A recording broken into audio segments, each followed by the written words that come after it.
selamat pagi Ibu Nina. Selamat pagi, Pak. Bagaimana kabarnya? Saya sudah sadar. Sudah sarapan? Sudah, Pak. Oke, bagus. Ibu Nina, seperti yang sudah kita sepakati semalam bahwa hari ini kita akan melaksanakan supervisi akademik terhadap proses pembelajaran yang akan dilaksanakan di dalam kelas. Nah, perlu saya jelaskan Ibu Nina, tujuan dari supervisi akademik ini adalah bukan untuk menjustifikasi atau melabeli Ibu, tapi ini tujuannya adalah bagaimana kita untuk mengembangkan atau memberdayakan kompetensi yang dimiliki. Itulah tujuan dari supervisi akademik. Nah, kira-kira ada yang mau Ibu sampaikan? Saya bukan terima kasih, Pak, buat uang Bapak. Apakah dari dalam saya Oke, nah Ibu Nina, kira-kira sudah bagaimana persiapan Ibu Nina untuk nanti sudah observasi?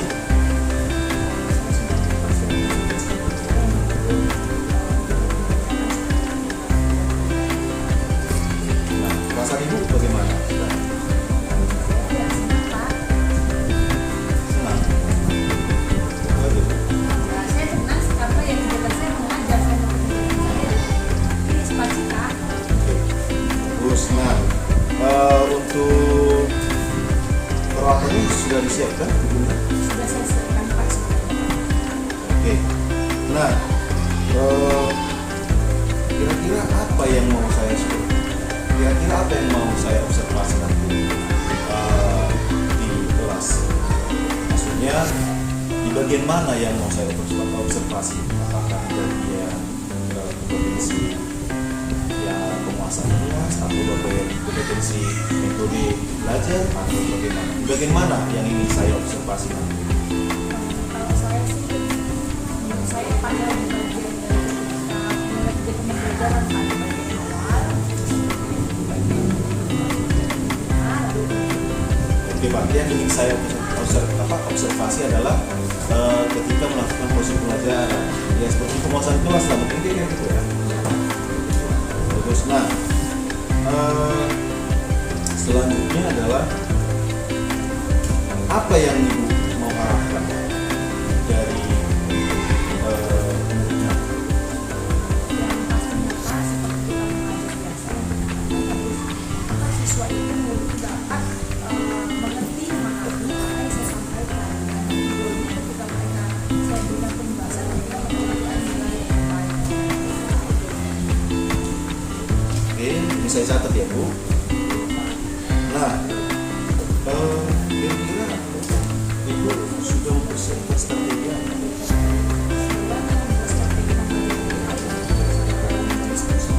Strategi diskusi ya, terus ada lagi nggak?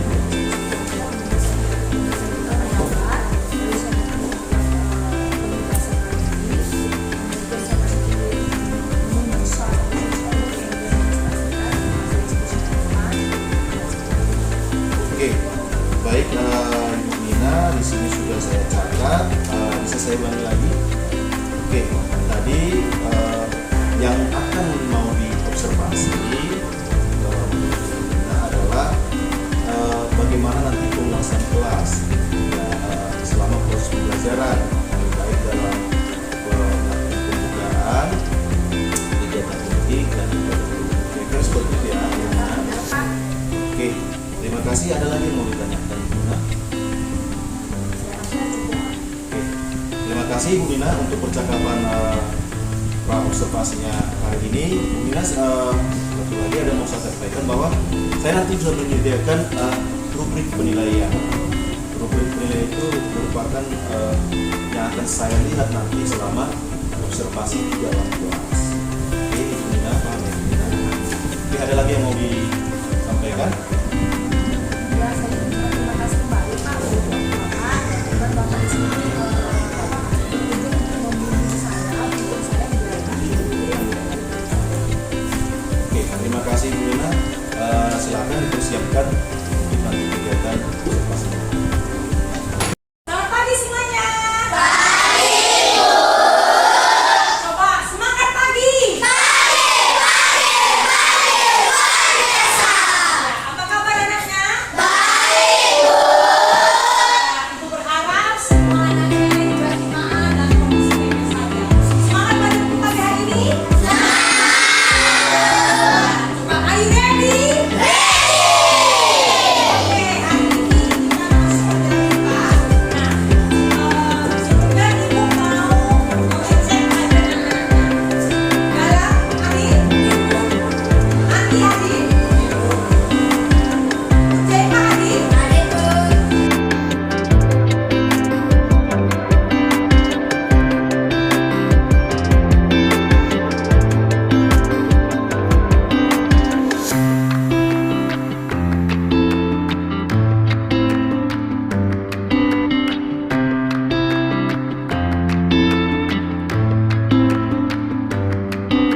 Ibu Nina, jumpa lagi kita udah di siang hari ini ya. Setelah siap kita melakukan observasi proses pembelajaran di dalam kelas, jadi kita lanjut lagi. Ibu Nina bercakap-cakap, melakukan percakapan santai aja. Apa yang mau Ibu sampaikan, silakan Ibu sampaikan saja. Oke, nah Ibu Nina, kita masuk di pasca observasi kelas. Nah, kira-kira Ibu Nina, bagaimana perasaan Ibu setelah melakukan proses pembelajaran di dalam kelas? Untuk materi yang tadi Pak, saya merasa kurang maksimal 100%, karena saya menyediakan media yang tidak terlalu banyak gitu. Saya hanya memberikan gambar-gambar, dan saya rasa ketertarikan siswa untuk materi sebenarnya mereka harus lebih antusias lagi, karena ini masih tentang kehidupan sehari-hari ya Pak ya. Jadi topik itu tentang memperhatikan pada manusia. Menurut saya tadi sebaiknya saya menyiapkan video gitu, supaya mereka lebih semangat lagi gitu, antusias lagi gitu, Pak. Oke. Ibu Nina, bisa saya sampaikan hasil pengamatan saya? Bagus, Ibu Nina. Jadi setelah saya tadi melakukan observasi, sejauh ini memang yang saya lihat adalah untuk penguasaan kelas Ibu itu sudah bagus, sudah menguasai, sudah memberikan peran aktif kepada siswa. Itu hasil pengamatan yang saya lihat. Nah, tadi Ibu sampaikan bahwa masih kira-kira masih memiliki media yang sedikit ya? Iya benar Pak. Nah, kira-kira bagaimana menurut Ibu proses pembelajaran itu yang berpusat pada murid? Yang berpusat pada murid, di mana murid mencari informasi sebanyak-banyaknya, ya. Kemudian nanti di sini muridnya sebagai fasilitator penuntun, yang menyampaikan apakah yang disampaikan itu benar atau salah. Begitu. Jadi saya mencari satu seperti yang saya ajarkan tadi ya. Saya kan topik itu gangguan perhatian pada manusia. Saya tidak menjelaskan secara lengkap itu kehidupannya. Saya hanya memberikan gambar, lalu memberikan video, lalu saya menyampaikan dengan kata-kata sederhana. Lalu anak-anak saya minta untuk mencari informasi dan mereka berdiskusi itu dengan teman-temannya. Nah, dari situ nanti mereka bisa menyampaikan dengan bahasa sederhana apa sih yang menyebabkan terjadinya gangguan pernapasan pada manusia. Nah, itu dia. Oke, nah menurut Ibu, apakah penggunaan media yang banyak itu dapat membantu proses pembelajaran? Maksud saya begini, banyak itu kan tadi saya hanya menggunakan media gambar, kan Pak. Maksudnya jangan hanya media gambar saja. Ada baiknya saya menggunakan video, karena ini kan berhubungan dengan sains ya, ilmu pengetahuan alam ya. Ada baiknya anak-anak melihat, menonton. Contoh, gangguan pernapasan pada manusia diakibatkan faktor fisik. Tadi ada gambar anak bayi yang baru lahir masuk dalam inkubator. Kalau dilihat dalam bentuk video, saya rasa lebih menarik gitu Pak. Ya kan, prosesnya lebih menarik dibandingkan satu gambar saja gitu. Dan pengetahuan lain juga nanti mereka paham gitu. Ada ilmu yang lain gitu ya Pak. Berarti menurut Ibu, dengan menambahkan media pembelajaran video itu dapat memenuhi kebutuhan belajar siswa, kira-kira seperti itu Bu ya? Iya benar Pak. Oke. Nah, apakah selama proses pembelajaran itu Ibu sudah menemukan proses pembelajaran yang sudah berpusat pada siswa? Menurut saya sih, saya sudah melakukannya itu di 70%, karena di situ saya selalu meminta peran aktif siswa dari menjawab pertanyaan, kemudian menyampaikan pendapatnya, apa yang sudah mereka diskusikan, lalu menyimpulkan. Nah, jadi siswa di sini sangat berperan aktif Pak, di 70% gitu. Oke. Nah, selanjutnya Ibu, menurut Ibu atau kira-kira dari selama Ibu tadi melakukan proses pembelajaran di dalam kelas, nah kira-kira aspek-aspek apa aja yang perlu ditingkatkan atau perlu dibenahi? Aspek-aspek ini maksudnya secara pribadi dari saya Pak, secara internal ya Pak ya, yaitu kemampuan saya untuk untuk lebih kreatif lagi Pak ya, kreatif lagi untuk memberikan ide-ide khususnya tentang masalah media pembelajaran Pak, tentang media pembelajaran ya kan. Ya, menurut saya secara dari internal Pak, dari diri saya sendiri, bagaimana saya bisa memberikan ide baru, kemudian bagaimana saya bisa menumbuhkan minat belajar siswa tersebut Pak. Oke, berarti tadi menurut Ibu yang perlu ditingkatkan itu adalah mungkin media pembelajaran, baru membuat lebih kreatif lagi, kira-kira seperti itu ya? ya? Kemudian memberikan motivasi belajar kepada siswa supaya mereka lebih bersemangat sungguh-sungguh gitu Pak. Nah, yang berikutnya Ibu Nina, kira-kira pengalaman paling berkesan dari praktik pembelajaran tadi bisa ya sampaikan? Apa pengalaman Ibu yang paling berkesan dari praktik pembelajaran tadi? Pengalaman yang berkesan untuk saya ketika anak saya tugaskan, saya minta untuk maju ke depan dan dia mau melakukannya dan dia mau menyampaikan diskusinya itu ya Pak tanpa dibantu, itu sudah sangat menyenangkan bagi saya. Nah, kenapa? Karena dia bisa melakukan apa yang saya perintahkan dengan baik dan hasil yang memuaskan. Berarti hanya dengan siswa saja sudah maju ke depan, sisi itu sudah menumbuhkan rasa yang berkesan ya untuk Ibu ya, kira-kira seperti itu ya Bu? Iya, kemudian ketika saya bertanya, mereka mengangkat tangannya, saya Bu ada keberanian, itu juga sudah membuat saya berkesan ya kan? Gitu Pak.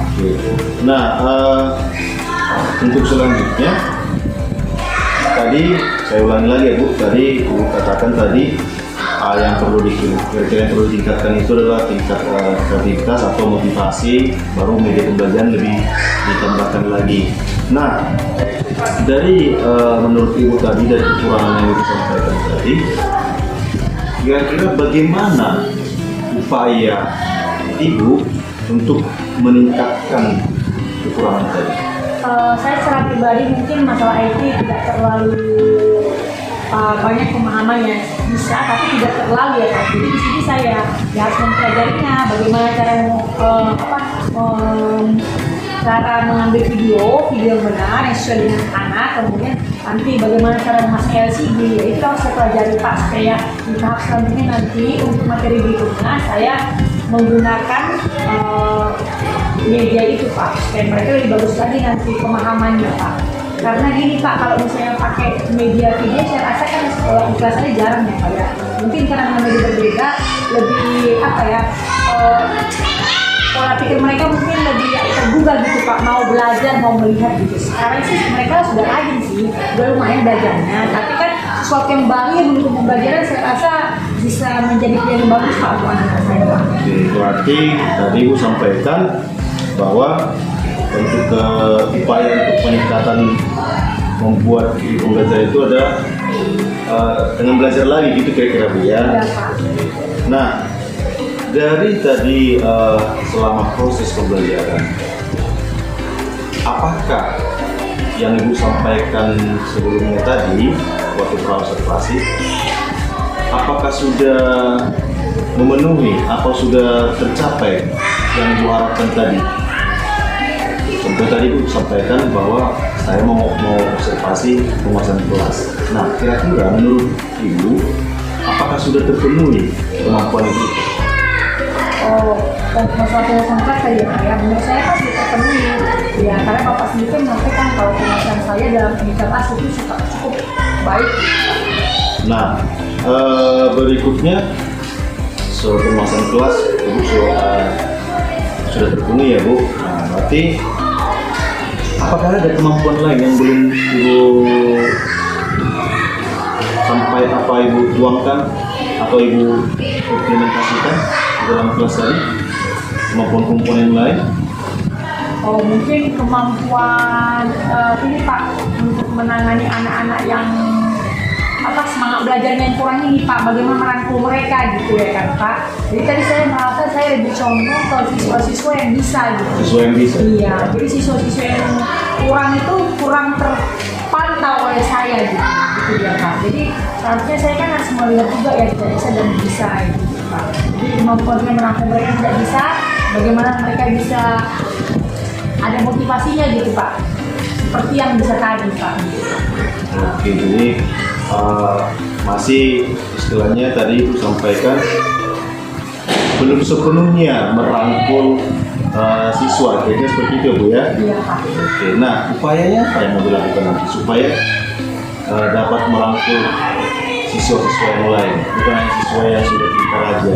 Bagaimana upaya itu? Ya, upaya saya Pak ya pendekatan dengan siswa. Sebenarnya gini juga sih masalahnya Pak, karena jumlah siswanya terlalu banyak sih saya rasa ya Pak. 39 siswa, jadi sejujurnya nggak bisa tergenggam saya semuanya kan Pak. Dengan jumlah 39 siswa, dengan kondisi suara yang kuat, semua harus terperhatikan. Saya rasa itu memang kurang bisa dimaksimalkan Pak, gitu ya Pak. Berarti jumlah siswa itu sangat berpengaruh juga dalam proses belajar kira-kira seperti itu ya? Iya, sangat berpengaruh lah Pak. Kalau semakin disesuaikan dengan jumlah siswa yang sebenarnya, saya rasa bisa terpantau itu semua ya Pak. Gitu ya Pak. Oke, Ibu Nina tadi Ibu sampaikan bahwa salah satu upaya untuk merangkul siswa adalah melakukan pendekatan diri, betul ya Bu ya? Iya, iya benar Pak. Nah, selanjutnya Ibu Nina, saya mau bertanya, kira-kira ke depan ini apa kira-kira rencana atau tindak lanjut Ibu dari yang Ibu sampaikan tadi, aspek yang perlu ditingkatkan itu, contohnya tadi penggunaan media ditambahkan lagi, baru pendekatan siswa, baru memotivasi siswa. Nah, kira-kira ini kapan ini Ibu bisa nanti rencana tindak lanjutnya Ibu laksanakan? Apakah langsung besok proses pembelajaran atau kira-kira bagaimana? Kalau lanjutnya ini kan Pak, ini kan proses belajar Pak. Tadi kan saya bilang mau buat video, itu saya belajar dulu ya Pak ya. Tapi saya mau bertemu atau mencari informasi dulu pertama dari YouTube bagaimana caranya membuat video tadi ya kan. Kemudian saya menjumpai teman saya yang lebih paham tentang materi tadi. Kemudian saya belajar dulu kepada dia, lalu saya paham nanti baru saya akan mencoba mengkombinasi, mengcombine dengan materi yang mau saya buat tadi di kelas saya gitu ya Pak. Jadi menurut saya nggak bisa langsung secepat itu ya Pak ya, karena saya di sini proses belajar juga Pak. Jadi kira-kira kapan Bu? Apakah 2 minggu lagi atau di semester baru atau apa? Kira-kira kapan ini? Oh kan gini Pak, kebetulan kan nanti sudah ujian nih, mau ujian ya, mau persiapan mau ujian semester. Jadi menurut saya Pak, bukan mungkin ya, di semester 2 Pak. Semester 2. Iya. Oke. Berarti rencana nanti akan Ibu mau memperbaiki, kira-kira seperti itu ya Bu ya? Memperbaiki aspek-aspek yang masih perlu ditingkatkan ya untuk proses belajar tadi, yaitu membuat media pembelajaran, baru memotivasi siswa, pendekatan. Nah itu rencana Ibu dilaksanakan di semester 2, kira-kira seperti itu ya? Iya benar Pak. Baik, Ibu Nina, terima kasih. Saya rasa sudah sampai di sini percakapan kita mengenai supervisi akademik. Nah, Ibu Nina, saya sudah catat tadi apa yang sudah menjadi poin-poinnya. Saya berharap mendengar kabar-kabar baik dari Ibu tentang rencana-rencana Ibu yang akan Ibu laksanakan, yang akan Ibu tingkatkan. Itu saya akan berharap mendengarkan berita baik begitu Pak, untuk di pertemuan kita berikutnya. Nah, kira-kira ada dari yang mau disampaikan? Ini Pak, yang mau saya sampaikan Pak, masalah tentang mempersiapkan media belajar ini Pak, menurut saya Pak, kalau bisa Pak didatangkan beberapa ahli ya Pak, yang bisa menuntun kami para guru-guru Pak, supaya kami lebih kreatif lagi, ya lebih kreatif lagi dalam menentukan media pembelajaran yang sesuai dengan bahan ajar yang kami ajarkan Pak. Oke, berarti menurut Ibu salah satu penunjang untuk menumbuhkan kompetensi guru itu dengan mendatangkan kayak narasumber seperti itu ya Bu ya? Iya, benar Pak. Ada lagi Bu yang mau Ibu sampaikan? Silakan Bu saja Pak. Oke. Terima kasih Ibu Nina, saya ulangi lagi. Saya berharap untuk di pertemuan berikutnya nanti ada kabar baik dari Ibu bahwa penerapan atau rencana ditindaklanjuti nanti di semester 2 bisa berjalan dengan lancar dan proses dan aspek-aspek yang perlu ditingkatkan bisa juga berjalan dengan baik. Oke, terima kasih Ibu Nina atas waktunya hari ini. Sukses selalu buat Ibu Nina. Tetap semangat untuk mengajar guru dan apapun yang Ibu laksanakan secara harinya bisa berjalan dengan baik. Terima kasih Ibu Nina. Selamat siang. Pak.